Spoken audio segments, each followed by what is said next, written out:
Have you ever had anything bring you to the point that you wasn't sure if you could get out of this? Somehow it's not the one thing, but it's everything. It's everything you went through all the years before, and to find out that the things are never going to stop coming at you, that finally brings you to the point that you say, you know what, I'm not sure I want to get up out of the bed in the morning if all I got to face is another fight. This is for those of you who are going through the fight. Those of you who are wondering, how can I keep going like this? Some of you have been through so much that you should have lost your mind.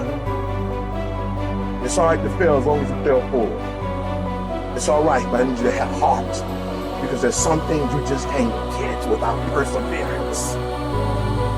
Don't think it's strange when things happen to you, because every man, every woman, every boy, every girl will go through a time where your faith will be tested. I know what it's like to barely hold on, to barely feel like you're breathing, and barely feel like you can come up for air.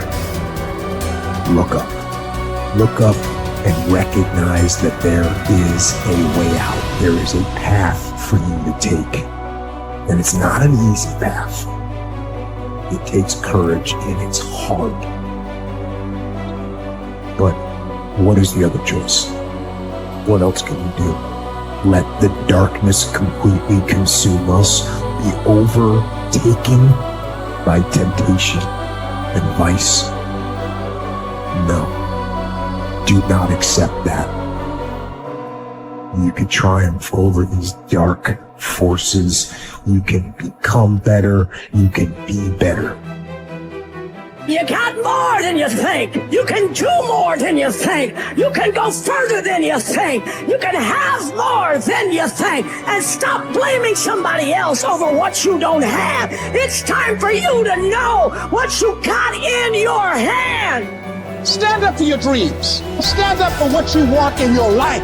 Decide that your life is so meaningful to you, that you love you and you love life so much that you're going to stand up for what you believe in, because you can fall for anything.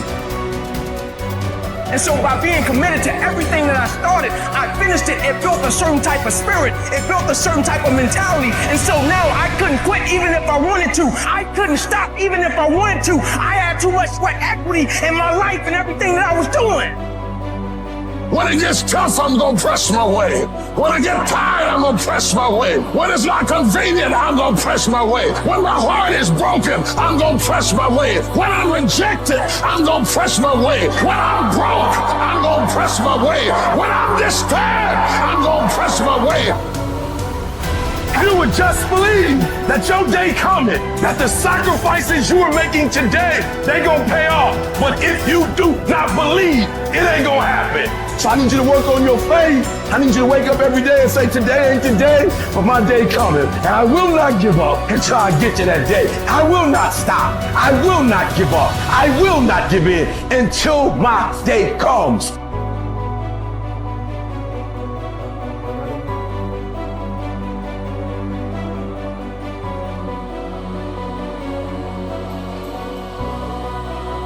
This is another concept which has made its rounds in the world, that something else should motivate you to do what you're doing.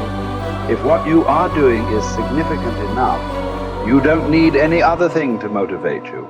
If what you are doing is truly significant to life, why do you need another motivation to make that happen? If you really understand and experience that what you are doing is truly important for every life around you, you don't need a motivation. Life just goes on. See, does your heartbeat need a motivation to keep it going?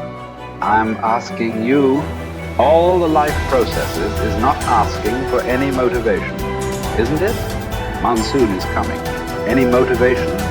No, it's coming year after year, because the natural process is going on. Simply like that. In you and me, life is on. What I'm telling you is, if you are doing something which is aligned with the fundamental life process of who you are, This can find a million expressions. It need not be just spiritual teaching. It can find a million expressions that what you are doing is aligned with your fundamental life process. Then you will not need anything to motivate you. Simply, as a part of life, it will just happen. How much you do simply depends on how much time you invested on upgrading yourself. The problem with the world right now is people are always trying to upgrade their activity. If you upgrade your activity without upgrading yourself, you are bound to break up somewhere. It's like you went on a Formula One track because you want to be on a fast track, and you went with your Maruti 800. Suppose you hit the right kind of speed. All the four wheels will go in four different directions. It won't hold up. If you want to be in that kind of speed and that kind of track, you must prepare the machine. Upgradation of this one is important. If you upgrade yourself, activity will simply happen. Many people around me, many times think I'm superhuman because of the activity that I perform. This is not about being superhuman. If you explore the possibilities of being human, if you explore the possibilities of the immensity of being human, you will realize you don't have to be a superhuman. Being human itself is super. So you will not need any external drive or some other inspiration. The very process of life will do it. It turns out 95% of who we are by our midlife is a set of memorized behaviors, unconscious habits, hardwired thoughts and attitudes, conditioned emotions that are so familiar to us that it doesn't even feel like fear, or it doesn't feel like sadness. It's just who we are. It usually takes crisis or trauma or disease or diagnosis or your lowest point in your life where you're knocked to your knees. And for that moment, you actually have a view of yourself outside of yourself. You can see yourself from a different state. The facade, the whole illusion is over. And that's when a person really begins to think about what they've been thinking about. They begin to notice how they speak or how they act.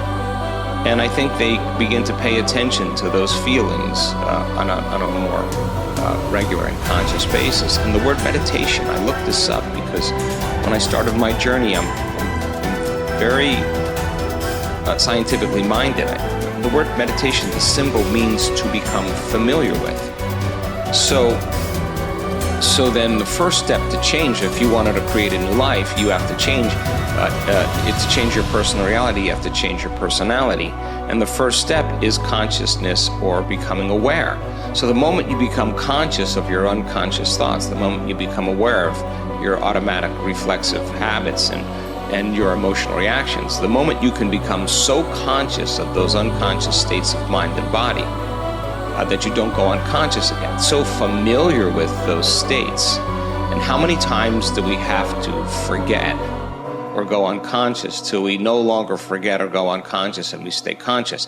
That's lighting a match in a dark place. And most people, when they do meditation, they actually think, when those voices come up and when the chatter starts and those emotions start, they actually think that they're doing their meditation wrong.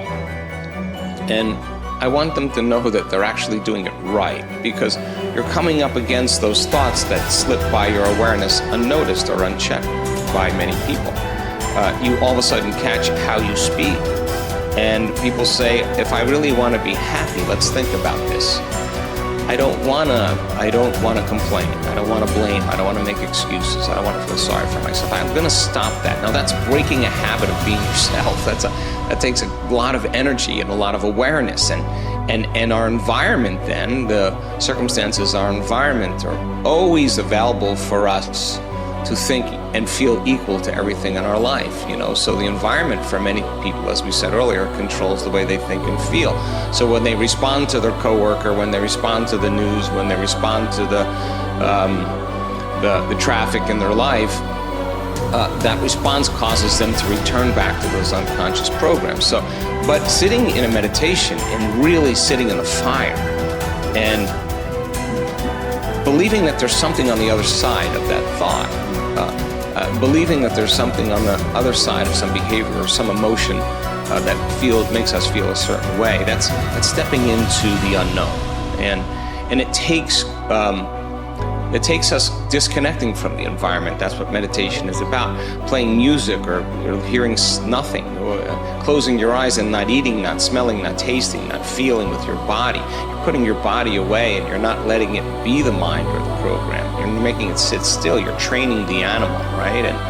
And a person starts feeling emotional and they catch themselves starting to feel those emotions. Instead of letting that emotion drive certain thoughts or actions, that person settles the body down in the meditation and brings it back into the present moment, and that's a victory.